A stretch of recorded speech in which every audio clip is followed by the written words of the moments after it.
C'est rien l'ombre du mal. Une enquête de Kerry Locke, tome 3, écrit par Blake Pierce, lu par Caroline. Chapitre 1.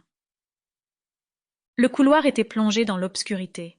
Malgré le faisceau de sa torche, Kerry ne voyait pas plus loin que quelques mètres devant elle.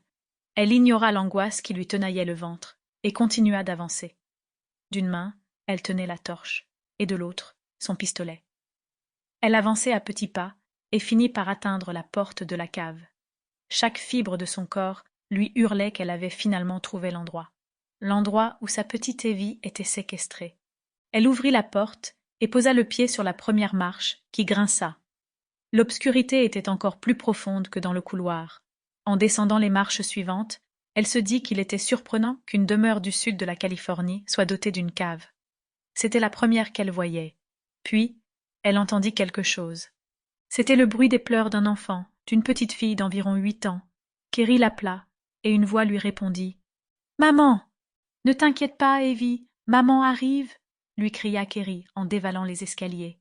Alors même qu'elle se précipitait vers sa fille, quelque chose semblait clocher. Ce n'est que lorsqu'elle trébucha sur une marche et qu'elle tomba en avant qu'elle comprit.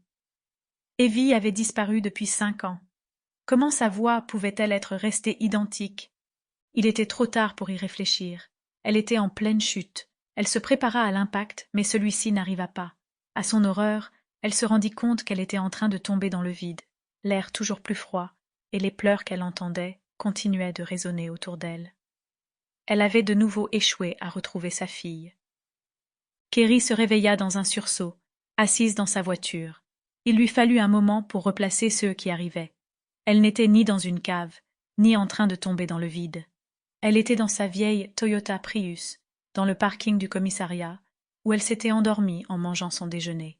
Le froid qu'elle avait ressenti dans son rêve venait de la fenêtre ouverte. Les cris étaient en réalité la sirène d'une voiture de police qui quittait le commissariat suite à un appel. Elle était couverte de sueur et son cœur battait la chamade. Et pourtant, rien de tout ça n'était vrai. Ce n'était qu'un horrible cauchemar de plus.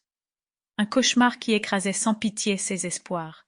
Sa fille, Evelyn, était toujours portée disparue. Kerry secoua la tête pour se réveiller, but une gorgée d'eau et sortit de sa voiture pour regagner le commissariat. Elle devait se rappeler qu'elle n'était plus seulement une mère, elle était aussi une enquêtrice de la police de Los Angeles, dans le service des personnes disparues. Ses nombreuses blessures l'obligeaient à faire attention. 2 semaines seulement s'étaient écoulées depuis sa violente rencontre. Sample complete. Ready to continue?